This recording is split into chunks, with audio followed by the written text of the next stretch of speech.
Hello again. My name is Frank McRae, and I'm outlining and reviewing the growth aspect of the story of Procom. In a previous video, I talked about how Procom got started, and this time I'm going to talk about some of the early growth that we had in the company as we moved forward. The economy of the early 1980s was not good. It was a struggle for companies large and small alike. We were no exception. However, I found myself in a reasonably good position. While I'd been working with Canada Permanent, I'd been placing people on contract with the Ontario government. In down economies, governments are a safe place to be.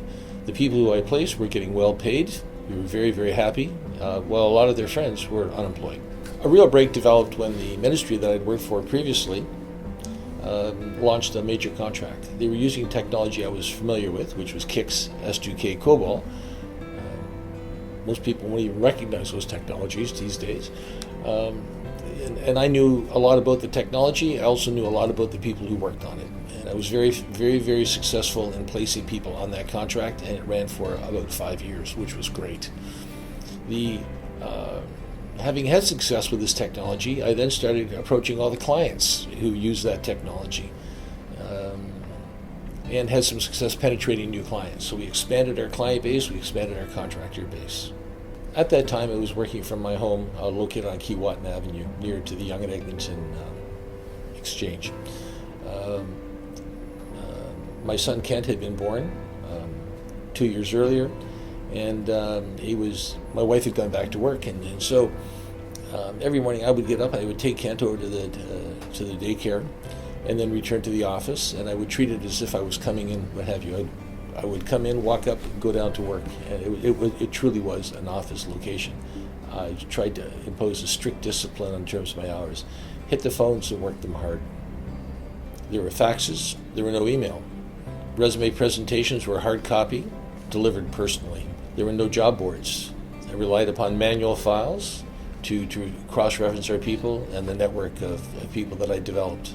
In my previous life at Canada Permanent, I'd been introduced to Joe McCabe. Joe McCabe was an insurance agent who had sold me some insurance. One day he observed that I was pushing myself pretty hard and I could use the support of an administrative assistant of some form. And he also noted that he happened to know a friend and who was well qualified, and she was a number of months pregnant, and so she could only commit to 6 months, but he thought that she would be a real addition. I engaged Susan, and she started working with me. She was British, had a strong accent. It met my requirements because I couldn't make a strong commitment for cash. Like 6 months was the maximum of my commitment that I could make. We'd work together on the porch,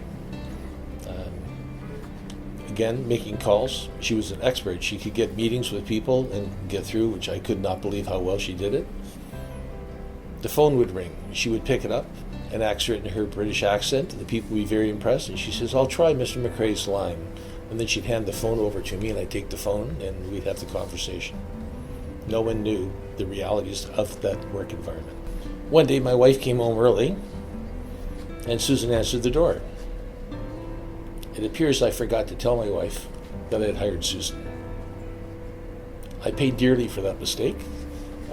Susan was scheduled to leave at the end of that month anyway, so it was only a few days away, so she left a bit early.